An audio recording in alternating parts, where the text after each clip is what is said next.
graça do nosso Senhor Jesus Cristo, o amor de Deus e a companhia do Espírito Santo esteja com cada um de nós neste momento. Amém. No relato do Evangelho de hoje, Jesus pergunta aos seus discípulos quem as pessoas dizem que Ele é. A resposta dos discípulos deixa claro que entre as pessoas não havia um consenso sobre quem realmente Jesus é.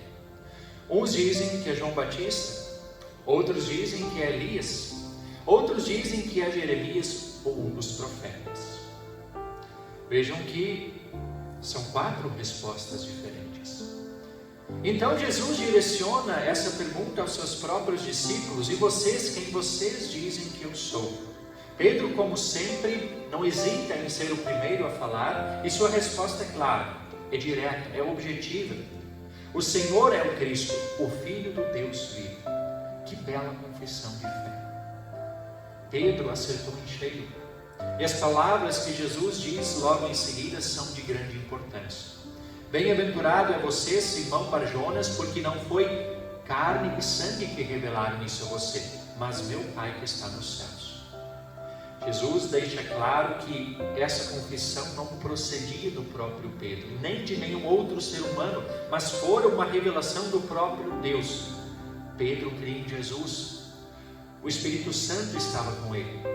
Por isso Pedro era abençoado.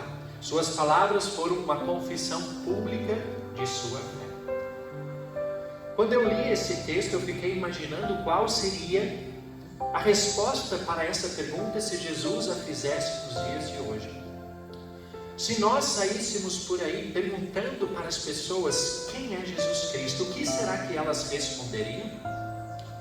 Eu encontrei um vídeo na internet que aborda justamente essa questão, onde as pessoas falam o que Jesus Cristo representa para elas, como elas veem Jesus Cristo. Vamos acompanhar esse vídeo.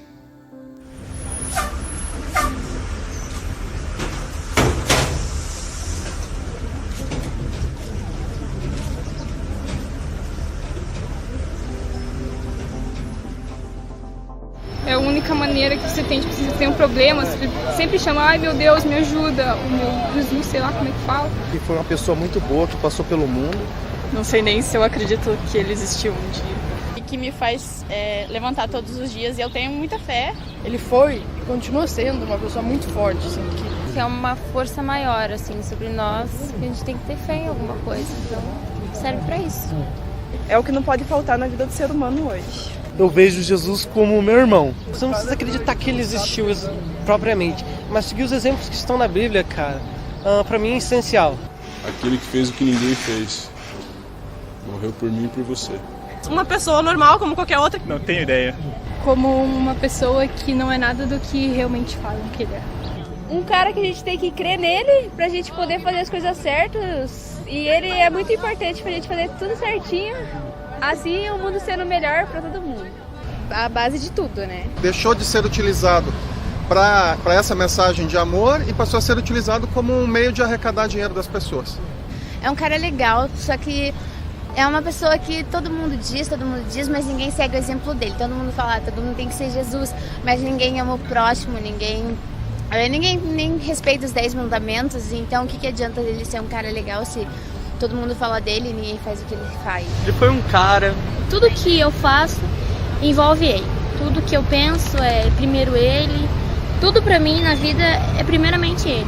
É crer pra continuar vivendo, né? Jesus eu vejo como um cara muito firmeza. É um cara que tá de braços abertos pra você se você precisar. Jesus é a fonte de tudo. Jesus é a alegria. O único salvador, né, cara? Pra mim, Jesus não existe, nunca existiu. Pra mim, meu Deus... sou eu mesma, eu acredito em mim. As coisas que acontecem na minha vida, eu acredito em mim mesma. Não existe Deus nem pra nada, nem pra ninguém. Tem gente sofrendo aqui na rua, vem te pedir por Deus. Deus não vai ajudar em nada. Bom, Jesus pra mim é um modelo universal. Um filósofo muito bacana. Uma válvula de escape pra muitos. Uma válvula de escape é uma boa. Fugindo um pouquinho, eu fumo bastante maconha. E, cara, eu gosto muito, que é uma parada que me faz fugir, sabe? Me relaxa, é uma válvula de escape. Então, assim como eu tenho essa droga, que é uma droga mesmo, muitos têm Jesus, que é uma coisa muito mais simples, muito mais gostosa de se ter. Então eu admiro essas pessoas, acho que Jesus, assim, no quesito mais sentimental, é uma coisa muito boa. Eu não tenho muita fé, mas acho uma coisa muito boa, gosto bastante.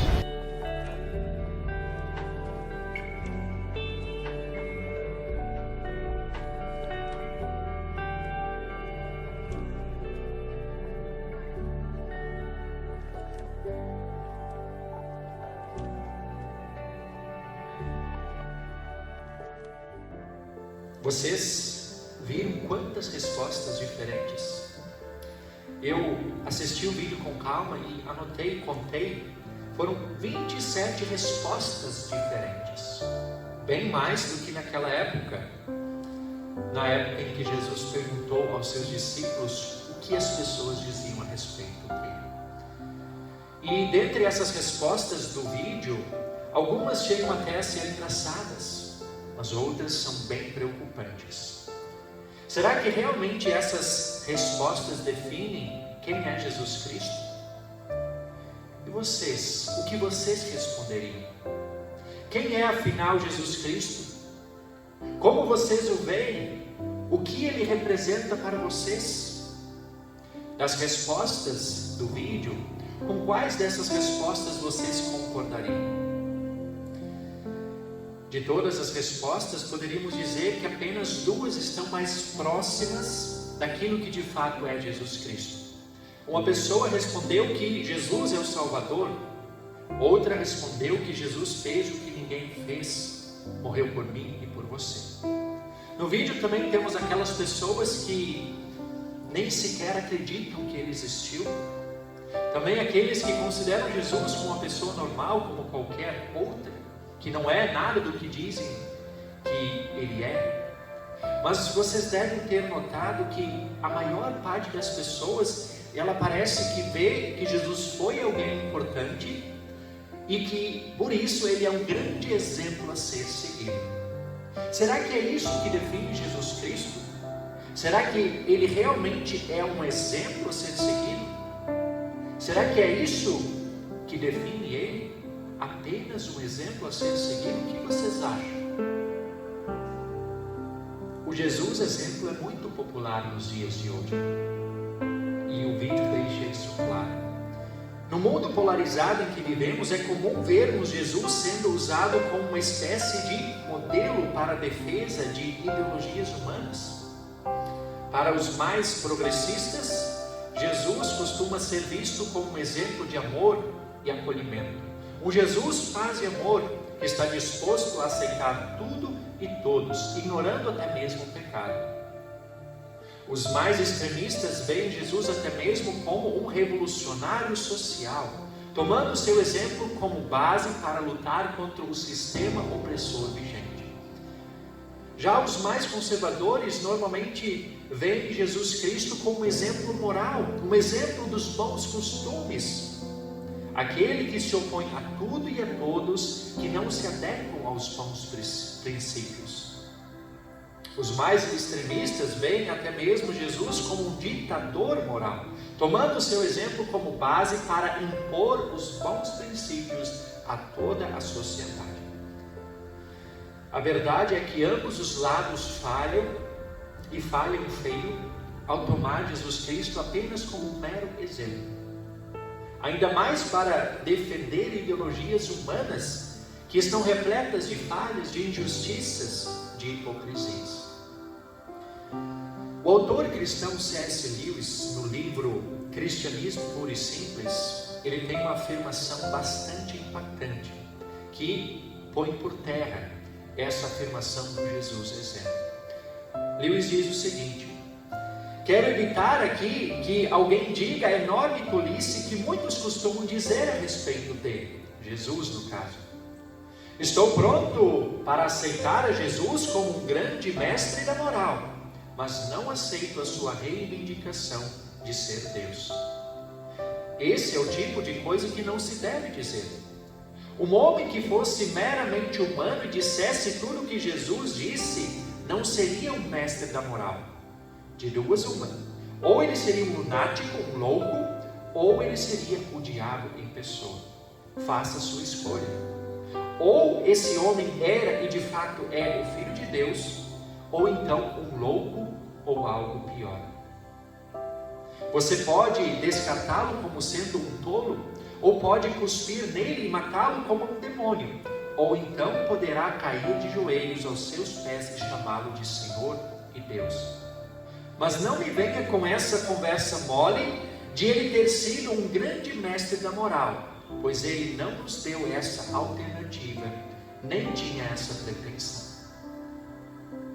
Palavras fortes, mas são a mais pura realidade. Jesus não nos deixou essa alternativa.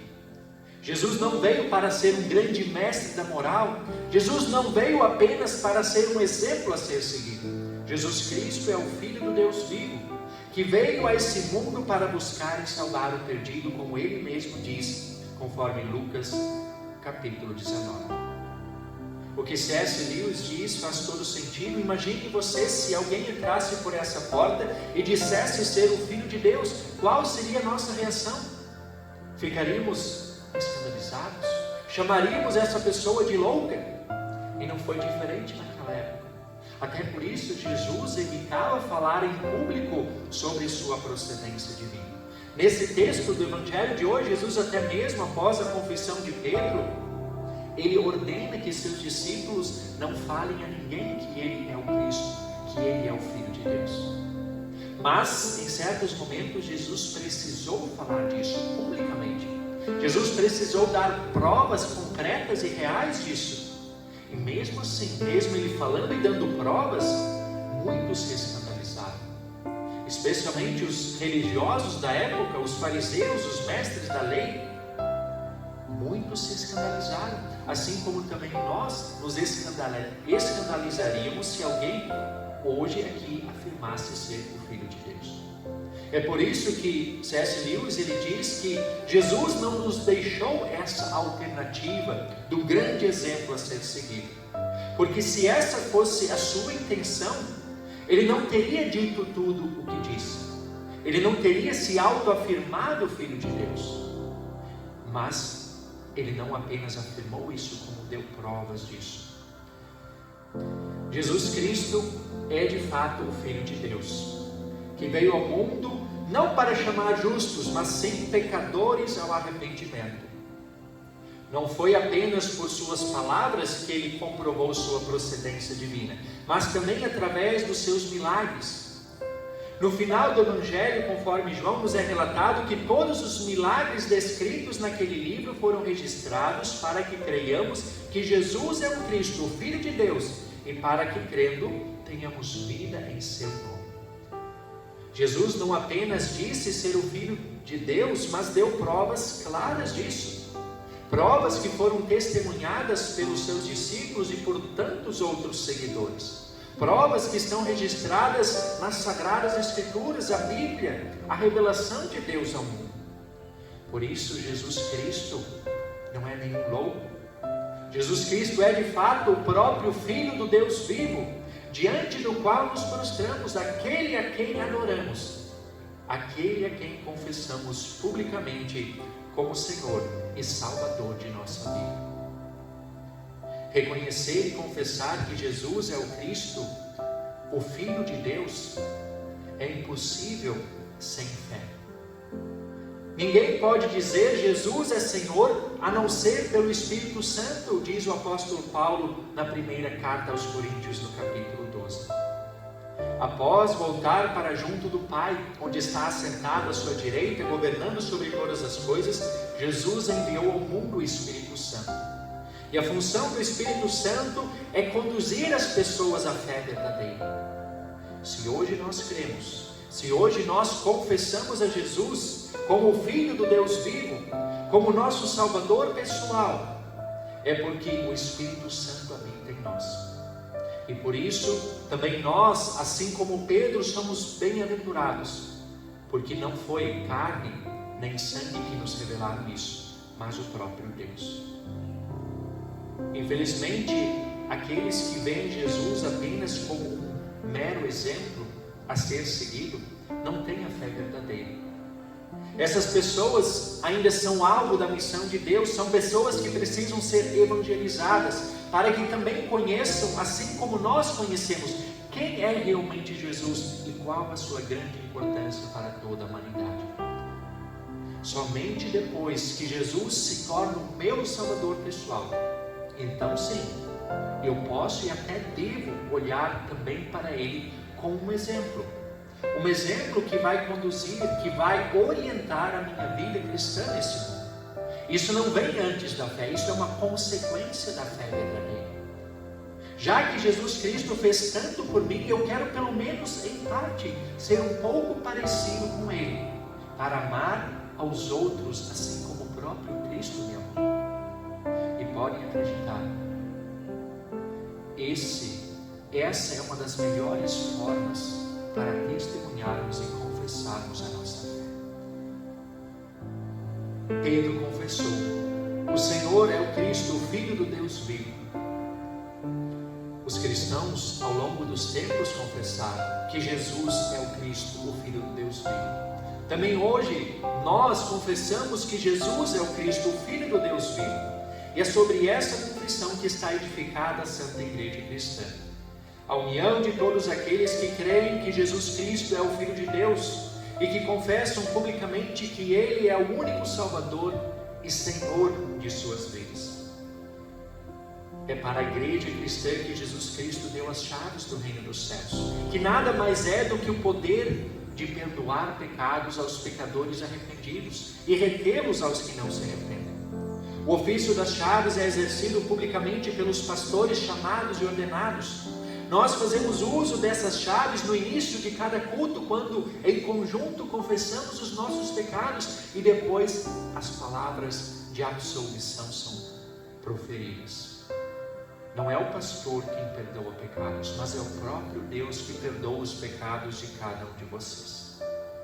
E essas chaves também podem e devem ser usadas por cada um de vocês no dia a dia, em seus relacionamentos, seja em casa, no trabalho, na igreja, na sociedade. Quando alguém pecar contra vocês e em seguida demonstrar arrependimento, perdoem. Perdoem assim como Deus também perdoou vocês. Quando vocês perdoam alguém, é o próprio Deus quem está absolvendo aquela pessoa. E essa prática é fundamental, é muito importante, principalmente na convivência familiar, na relação entre marido e esposa, na relação entre pais e filhos, entre irmãos. Essa prática é fundamental para os nossos relacionamentos do dia a dia. Sem o perdão é difícil sustentar o relacionamento. O nosso relacionamento com Deus está baseado no perdão. Usemos também esse perdão para fundamentar os nossos relacionamentos diários. Não deixemos de usar esse enorme privilégio que Deus nos concede, de sermos instrumentos do seu perdão. Fazer isso também é confessar que Jesus Cristo é o Filho do Deus vivo, aquele que veio ao mundo justamente para nos perdoar e nos purificar de todos os nossos pecados. Amém.